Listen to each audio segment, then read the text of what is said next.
नमस्कार, लोकराज्य न्यूज 24 मध्ये आपलं सगळ्यांचं स्वागत। पुणे शहरातील BSNL कॉपर केबल चोरीचा पोलिसांनी पर्दाफाश केलाय। हडपसर औद्योगिक वसाहतीत मध्यरात्री सुरू असलेल्या कॉपर केबल चोरीच्या मोठ्या रॅकेटचा वानवडी पोलिसांनी सिनेस्टाईल पाठलाग करत पर्दाफाश केलाय। ड्रेनेज लाईनचे झाकण उघडून BSNLच्या भूमिगत मौल्यवान कॉपर केबल्स क्रेनच्या सहाय्याने बाहेर काढणाऱ्या आंतरराज्यीय टोळीला पोलिसांनी रंगेहात पकडले। या धडक कारवाईत तब्बल 80,70,000 रुपयांचा मुद्देमाल जप्त करण्यात आला असून 9 आरोपींना बेड्या ठोकल्यात। धक्कादायक बाब म्हणजे या आरोपींमध्ये पुण्यातील राजकीय पक्षाच्या शहराध्यक्षाचाही समावेश आहे।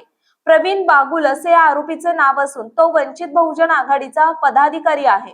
तो वंचितच्या झोपडपट्टी सुरक्षा समितीचा पुणे शहराध्यक्ष आहे। असलम सगीर खान, आरिफ कुंदुखा खान वय 40 राहणार उत्तर प्रदेश, शोहेब हारून खान वय 25 राहणार उत्तर प्रदेश, असलमान उद्रिस मलिन वय 33 राहणार दिल्ली, नरेश कुमार श्री शिवचरण वय 43 राहणार हरियाणा, नबी मोहम्मद शान मोहम्मद वय 35 राहणार उत्तर प्रदेश, अनीस अन्सारी मोहम्मद गियासुद्दीन वय 22 राहणार हडपसर पुणे, अफाक अन्सारी रफिक अन्सारी वय 22 राहणार हडपसर पुणे, प्रवीण दादासाहेब बागुल वय 33 राहणार हडपसर पुणे अशी अटक करण्यात आलेल्या आरोपींची नावे आहेत। महाराष्ट्रातील महत्त्वाच्या आणि ताज्या बातम्या पाहण्यासाठी आजच आमच्या लोकराज्य न्यूज 24 न्यूज चॅनलला YouTube वर सबस्क्राईब करा आणि बेल आयकॉन प्रेस करा।